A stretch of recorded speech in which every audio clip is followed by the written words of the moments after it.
times they measured the land from Dan to Beersheba? Do you remember that? It says in places that's how the biblical land was measured. This is as far north as the biblical land of Israel went. This is Dan. And I wanted you to see where we were before I... Hi! Hi! This is the other bus. Do you know these people? Nope, don't know them. You don't associate with them. So I will vacate this little spot soon for the other group, and I just want to tell you what is going on here. As you can see, we're in a high place. We're in the high place of Dan. And this was a cultic site going way, way back. How did all this come about? If you remember, there was a gentleman called Jeroboam of Nabat, and he rebelled against King Solomon.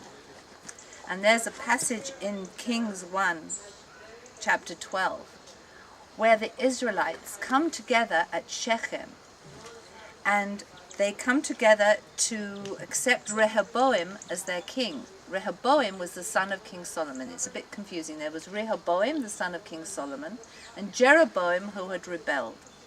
And he'd been sent away to Egypt. And the people came to Rehoboam, the son of King Solomon, and they'd been complaining about the taxes that they'd had to pay to King Solomon. And Rehoboam said to his elders, what shall I do? And they said, go towards the people, you know, be a little bit more liberal. You know, they'll be your friends forever. You know, you don't have to be so harsh on them. But he consulted his young friends, and they said, no, you know, kind of let them have it. You stay strong. The hotheads, you know, that thought they knew it all, you know, going head against the wall. And he took their advice, and he went to the people after he'd taken everybody's advice 3 days later.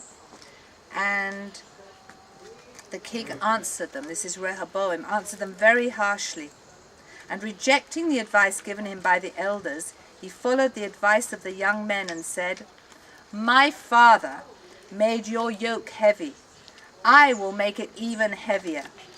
My father scourged you with whips, and I will scourge you with scorpions. They said, we don't need any of this. You know, we are going to keep to ourselves. You can have your land, and the 10 tribes of Israel, the northern tribes, separated. And that is the point of separation. At that point, Judah remained loyal to the house of David, and the 10 northern tribes became the kingdom of Israel. That is where the monarchy split in two. And not only did they split in two, but Jeroboam realized that he must provide these people with a focus, because now there was no Jerusalem anymore. And he built here a cultic site, an altar to the Lord. He built here a high place, a holy place. That's where we're sitting now, in the high place of Dan, this alternative to Jerusalem. And if you notice, I've got my back to Jerusalem. That was very, very important. He was turning his back on Jerusalem. He wanted people to forget about Jerusalem, to detach themselves, and to start worshipping from here. Jeroboam thought to himself, the kingdom is now likely to revert to the house of David. If these people go up to offer sacrifices at the temple of the Lord in Jerusalem, they will again give their allegiance to their lord Rehoboam, king of Judah. They will kill me and return to King Rehoboam.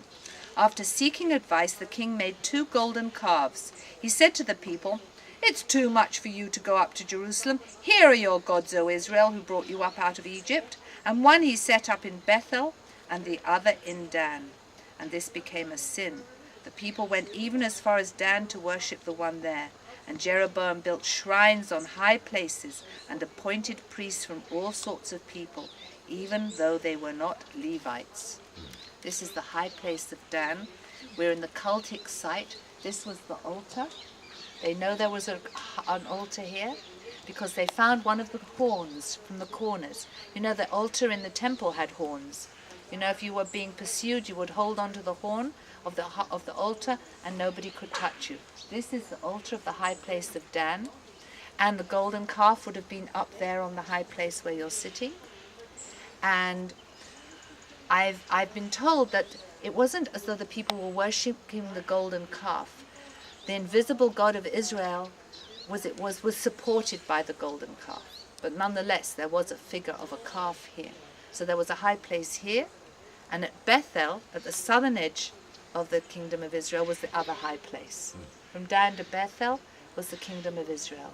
And this was the whole focus of their religious cult worship, was now in Dan. And I just asked Eileen if she'd like to come down.